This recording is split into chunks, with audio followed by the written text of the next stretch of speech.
இன்றைக்கி நம்ம 2020 வெளியான பாவக்கதைகள் அப்படிங்கிற ஒரு திருநங்கையுடைய வெப்சீரிஸ் கதையை தான் பார்க்க போகிறோம். இந்த கதை 1981 கோவை மாவட்டத்தில் நடக்கிற மாதிரி எடுத்திருக்காங்க. படத்தோடைய ஸ்டார்டிங் சீனில் அதார் அப்படிங்கிறவங்கள காட்டுறாங்க. கையில் ஏகப்பட்ட ரேஷன் அட்டைகளையும் பைகளையும் வச்சுக்கிட்டு கூட்டத்தில் முந்தி அடிச்சுட்டு முன்னாடி போயிருக்காங்க. கூட்டத்தில் இருக்க ஒரு லேடி ஒழுங்காக வழி நான் ரொம்ப நேரம் வெயிட் பண்ணுறேன் அப்படின்னு சொல்லி அத்தாரை சத்தம் போடுறாங்க. இருக்கிற எல்லாருமே ஒரு கார்டு எடுத்துகிட்டு வந்தால் இந்த அத்தாரை கிட்டத்தட்ட 25 கார்டு எடுத்துகிட்டு வராங்க. இப்போ இந்த காலகட்டத்தில் ஸ்விக்கி, ஜொமேட்டோ மாதிரியான டெலிவரி சர்வீஸ் இருக்கு இல்லையா? ஸோ இந்த வேலையை கிட்டத்தட்ட 40 வருஷத்துக்கு முன்னாடியே அத்தார் அப்படிங்கிறவங்க பண்ணியிருக்காங்க. ஊரில் இருக்கவங்க சொல்லக்கூடிய சின்ன சின்ன வேலைகளை செஞ்சுக்கிட்டு அதன் மூலயமா ஒரு வருமானத்தை செலவுக்கு இந்த அத்தார் வச்சுருப்பாங்க. இந்த ரேஷன் கடையில் இருக்கார்ல, இவர் யாருன்னா அத்தாருடைய உயிருக்குயிரான ஃப்ரெண்டு தங்கம் அப்படிங்கிறவருடைய சொந்த தாய்மாமன் தான் இந்த ரேஷன் கடையில் இருக்காரு. அந்த தாய்மாமா அத்தார் கிட்ட என்னை தொட்டு பேசுகிற வேலைலாம் வச்சுக்காதுன்னு சொல்லிட்டு அத்தார் கையில் இருந்தால் 25 ரேஷன் கார்டையும் தூக்கி ரோட்டில் போட்டுறான். கூட்டத்தில் இருக்கவங்களாம் அந்த அப்ராணியை 8க்கும் 10க்கும் நடுவில் இருக்கிறவனே குறப்பிரசவமே அப்படின்னு சொல்லி அவனை ரொம்பவே அசிங்கப்படுத்துகிறாங்க. அத்தாருக்கு ரொம்ப கோபம் வருது, அசிங்கமாக ஃபீல் பண்ணுறா. இருந்தாலும் அது எதுவுமே நடக்காத மாதிரி அந்த இடத்த விட்டு அங்கேருந்து கிளம்பி போயிடுறாங்க. இந்த அப்ராணி தன்னுடைய ஃப்ரெண்டான தங்கத்தை பார்க்கறதுக்கு கடைக்கு போகிறாங்க. ஆனால் அந்த தங்கம் ஏதோ கனவுல மிதந்துட்டு இருக்க மாதிரி இருக்குது. என்ன தங்கம், கோயம்புத்தூருக்கு படிக்க போனாலும் போனால் இந்த பக்கம் வரவே மாட்டேங்கிற, என்ன மறந்துட்டியா அப்படின்னு சொல்லிட்டு இந்த அப்ராணி வெக்கப்பட்டுக்கிட்டே அவனை சைட் அடிச்சுக்கிட்டே கேட்டுட்டு இருக்காங்க. அப்படி இவங்க பேசிகிட்டு இருக்கப்பவே தங்கத்தோடைய அப்பா வந்துடுறாங்க. அப்பங்காரன் அந்த அப்ராணியை இந்த பக்கம் வந்து என் பையன்கிட்ட பேசுகிற வேலைலாம் வச்சுக்கிட்டேன்னா உனக்கு அவ்வளோதான் அப்படின்னு சொல்லிட்டு அங்கேருந்து அத்தாரை விரட்டி விட்டுறாங்க. அப்பங்காரன் தோப்பரா, நீ எந்த பொண்ணை வேணா எந்த ஜாதி பொண்ணை வேணா கூத்தியாக வச்சுக்க, ஆனால் இந்த இசு கூட நீ சுற்றுறது நான் இதுக்கப்புறம் பார்த்தனா உன்னை கண்டந்துடாமல் விட்டுடுவேன்னு சொல்லிட்டு பச்சையாக திட்டிட்டு அங்கேருந்து கிளம்புறாங்க. அதையும் மீறி தங்கம், அப்பா என் ஃப்ரெண்டை இது மாதிரி அசிங்கமாக பேசுகிற வேலை வச்சுக்காதீங்கப்பா அப்படின்னு சொல்லி எதிர்த்தும் பேசுகிறான்னா பார்த்துங்களேன். கடையிலேருந்து ஓடி போனால் நம்ம அப்ராணியா 4 தெரு நாய்ங்க விரட்டுறானுங்க. அந்த நாய்ங்க அவங்கள சீன்றாங்க, கிள்றாங்க, கண்ட இடத்துல தொடுறானுங்க. 40 வருஷத்துக்கு முன்னாடி இந்த ஈவ்டீசிங்கு, ஹராஸ்மெண்ட்டு இது எல்லாமே நடக்குது பாருங்களேன். அதே நேரத்தில் நம்ம படத்துடைய ஹீரோ தங்கம் அத்தாரை வந்து காப்பாற்றுறாரு. இப்போ அந்த அப்ராணிக்கு மறுபடியும் தங்கத்து மேலே அதிகமான ஈர்ப்பு ஏற்படுது. நம்ம ஹீரோ அந்த அத்தார் கிட்ட நம்ம வழக்கமாக சந்திப்போம்ல, அந்த இடத்துக்கு வந்துட்டு நான் உங்கள்கிட்ட ஒரு முக்கியமான விஷயம் பேசணும்னு சொல்லி வர சொல்கிறான். மறுபடியும் இவங்க பேசிகிட்டு இருக்க அதே நேரத்தில் அவங்க அப்பங்காரன் அந்த இடத்துக்கு வந்துடுறான். இந்த அப்பங்காரன் வரதை பார்த்த உடனே 2 பேருமே 2 பக்கமாக திரிச்சு ஓடுறாங்க. நம்ம ஹீரோ அத்தாரை வழக்கமாக நம்ம சந்திக்கிற இடத்துக்கு வர சொன்னோம் இல்லையா, அது எந்த இடம் அப்படின்னு பார்த்தா ஆத்தோரமாக ஒரு இடம் இருக்குங்க. அந்த இடத்துக்கு தான் அத்தாரை வர சொல்லியிருக்கோம் நம்ம தங்கம். ஆத்தோரமாக 2 ஈட்டி குத்தி இருக்குல்ல, அதை நல்லா நோட் பண்ணி வச்சுக்கோங்க. இந்த படத்தில் அது ஒரு முக்கியமான விஷயம் இருக்குது. நம்ம அத்தாரம் அவன் சொன்ன இடத்துக்கு வந்தாச்சு. என்ன தங்கம், ஏதோ முக்கியமான விஷயம் பேசணும்னு சொல்லி வர சொல்லியிருந்தியே, என்ன அப்படின்னு சொல்லி கேட்குறாங்க. எப்போ பார்த்தாலும் ஒரு பையை தூக்கிட்டே சுற்றுறியே, அப்படி அந்த பையில் என்ன தான் இருக்குதுன்னு சொல்லி தங்கம் அத்தார் கையில் இருக்கிற அந்த பையை இழுத்து கீழே தள்ளுறான். அந்த பையில் கிட்டத்தட்ட 15,000க்கு மேலே காசு அவன் வச்சுருக்காங்க. 40 வருஷத்துக்கு முன்னாடி அந்த 15,000 அப்படிங்கிறது இன்றைக்கி காலகட்டத்தில் கிட்டத்தட்ட ஒரு 2 லட்சத்துக்கு ஈக்குவலான காசு. தங்கம் இவ்வளோ காசு எதுக்காகடா சேர்த்து வச்சுருக்க, என்னடா பண்ண போகிற அப்படின்னு சொல்லி விசாரித்தேன். அந்த காசை மும்பைக்கு கொண்டு போய் ஆம்பளையாக இருக்கிற இவன் பொம்பளையாக மாற போகிறானா, நான் பொம்பளையாக மாறினான தான் தங்கம் ஒன்று நான் கல்யாணம் பண்ணிக்க முடியும், அதனால தான் அப்படின்னு சொல்லி சொல்கிறான். அதுக்கு தங்கம், என்கிட்ட விளையாடுற மாதிரி மற்றக்கிட்ட விளையாடாதா, சும்மா இந்த மாதிரி விளையாட்டுலாம் விளையாடாத அப்படிங்கிறான். சரி தங்கம், அதெல்லாம் இருக்கட்டும், ஏதோ ஒரு முக்கியமான விஷயம் பேசணும்னு சொல்லி என்னை வர சொல்லியிருந்தியே, அது என்னன்னு சொல்லி கேட்குறான். இப்போ தங்கம் ஆதார் கையில் ஒரு சீட்டு கொடுக்குறான். அதில் ஐ லவ் யூன்னு போட்டிருக்கு. இப்போ இந்த அப்ராணிக்கு பயங்கர சந்தோஷம். தான் ஃப்ரெண்டு தனக்கு தான் அந்த லவ் லெட்டரை கொடுத்துருக்கான் அப்படின்னு சொல்லி நினைக்கிறான். ஆனால் இங்கே தான் ஒரு ட்விஸ்ட்டு. தங்கம் அத்தார் கிட்ட இந்த லவ் லெட்டரை கொண்டு போய் உன் தங்கச்சிட்ட கொடுத்துரு அப்படின்னு சொல்லி சொல்கிறான். அந்த அப்ராணிக்கு அப்படியே இடி வந்து இறங்கின மாதிரி ஆயிடுச்சு. ஒரு நிமிஷத்தில் கண்ணெல்லாம் கலங்கி போச்சு.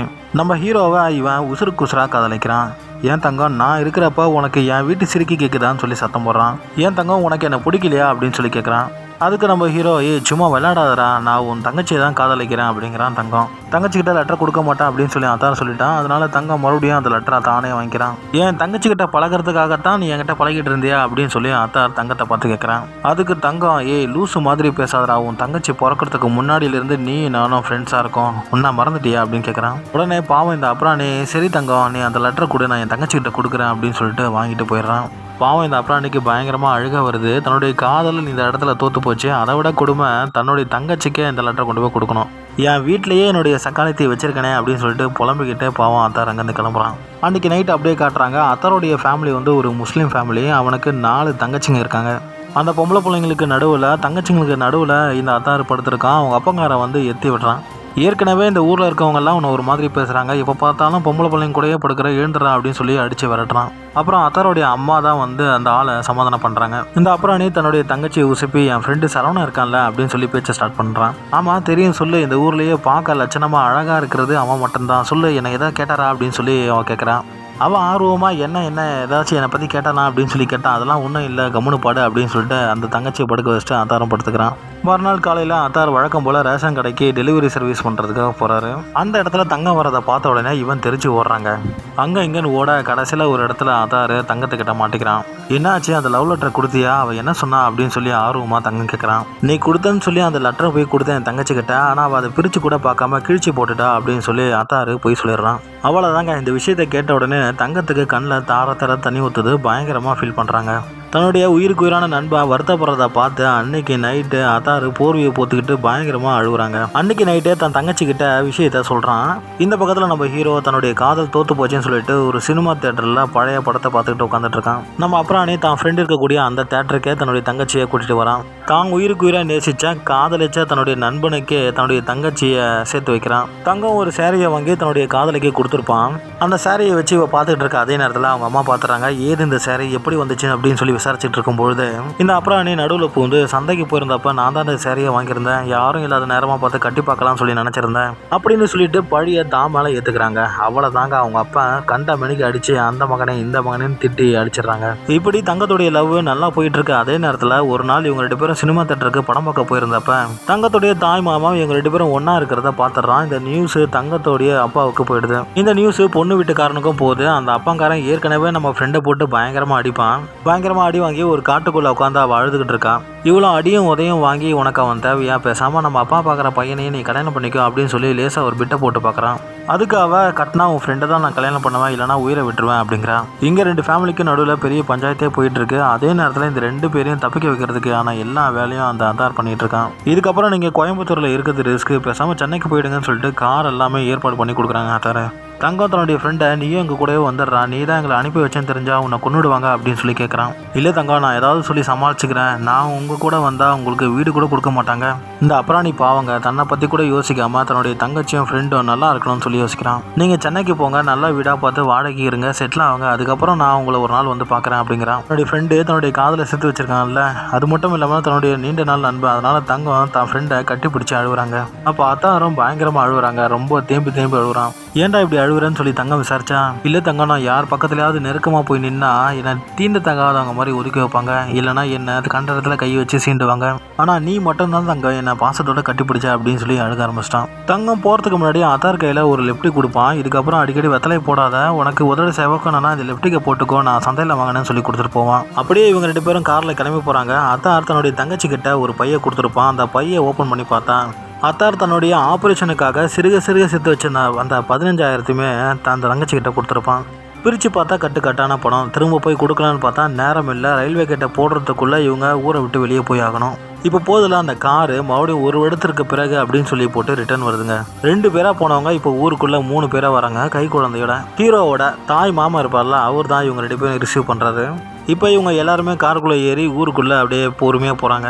இப்போ தங்கம் விசாரிக்கிறாங்க, எங்கே என் மச்சாங்காரனை காணோம், நாங்கள் ஊருக்குள்ளே வந்திருக்கிறது தெரிஞ்சால் முதல் ஆளாக அவன் தானே வந்திருப்பான், எங்கே அப்படின்னு சொல்லி கேட்குறான் தாய் மாமா கிட்ட. நீங்கள் வந்திருக்கிற இந்த நல்ல நாள் அதுவுமா அவனை பற்றி ஏன் கேட்குற, விடு, அவனை பற்றி எதுவும் கேட்காதா அப்படின்னு சொல்லி சொல்கிறான் அந்த தாய் மாமா.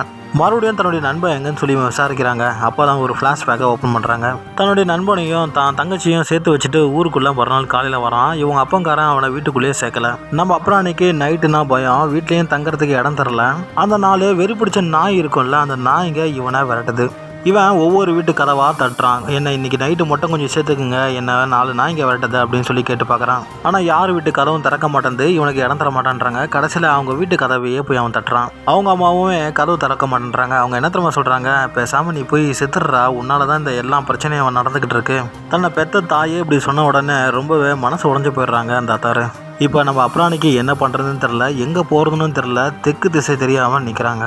அந்த 4 திருநாய்களும் அவனை கடிக்குது, நாசம் பண்ணுது. அன்னைக்கு நைட்டே அவன் செத்துடுறாங்க. இந்த விஷயத்தை கேள்விப்பட்ட உடனே தங்கம் ரொம்ப வருத்தப்படுறான், அதிர்ச்சி ஆகிறான். ஆனால் இந்த 2 ஃபேமிலியும் சமாதானம் ஆகிட்டாங்க. இந்த 2 பேரண்ட்ஸும் சமாதானம் ஆகிட்டாங்க. அதே நேரத்தில் இவங்களை வரவேற்கிறதுக்காகவும் அதே நேரத்தில் அந்த அத்தார் இறந்து போனதை கொண்டாடுற வகையில் பிரியாணிலாம் செஞ்சு கொண்டாடுறாங்க. 2 வீட்டு சைட்லையும் ரொம்ப ஆர்வமாக குழந்தைய பார்க்கறதுக்காக கார் பக்கத்தில் நெருங்குறாங்க. குழந்தைய கேட்குறாங்க, ஆனால் இவங்க தரமாட்டேன்றாங்க. என் நண்பன் உயிருக்கு போராடிட்டு இருந்தான், ஒவ்வொருத்தர் வீட்டு கதவையாக தட்டினா, உங்களில் ஒருத்தர் அந்த நாள் அந்த கதவை திறந்துருந்தா என் நண்பன் இன்னைக்கு உயிரோட இருந்திருப்பான். நீங்க எல்லாம் மனுஷங்களா அப்படின்னு சத்தம் போட்டுட்டு இவங்க வழக்கமா சந்திப்பாங்க இல்லையா அந்த ஆத்தங்கரைக்கு போய் பார்க்கறான். அந்த அப்புறாணி தன்னுடைய ஃப்ரெண்டோட பேரான தங்கம் தங்கம் தங்கம்னு சொல்லி அந்த பாறையில அப்படியே செதுக்கியிருக்காங்க, எழுதியிருக்காங்க.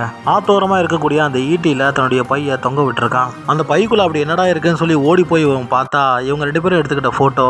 இவன் கடைசியா அவனுக்கு கொடுத்த அந்த லிப்டிக்கை இவன் சாகிற வரைக்கும் போட்டு போட்டு உதட்டில் போட்டு போட்டு கரைச்சிருப்பான் போல இருக்கு. அந்த லிப்டிக்கு காலியாக இருக்குங்க.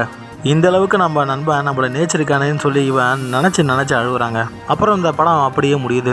நான் பார்த்த வெப்சீரிஸ்லேயே என் மனசை ரொம்ப பாதித்த வெப்சீரியஸ்ன்னு சொன்னால் இந்த பாவ கதைகளை தாங்க நான் சொல்லுவேன். இந்த கதையை பார்த்ததுக்கப்புறம் நீங்கள் ஒருவேளை திருநங்கைகளை பார்த்தா அவங்கள ஏதோ வேற்றுக்கிற வாசி மாதிரி பார்க்காம நம்மள ஒரு ஆளாக பாருங்கள். அவங்களுக்கு நீங்கள் எந்த ஒரு உதவியும் செய்யலைன்னா கூட பரவாயில்ல, அவங்கள சக மனுஷங்களாக நீங்கள் பார்க்குறது அவங்களுக்கு செய்கிற மிகப்பெரிய உதவியாக இருக்கும்னு நினைக்கிறேன். மீண்டும் ஒரு வித்தியாசமான நல்ல கதைகளில் உங்களை வந்து பார்க்குறேன். அது வரைக்கும் உங்களிடமிருந்து விடைபெறுவது உங்கள் அன்பு நண்பன் தியாகு. பாய்.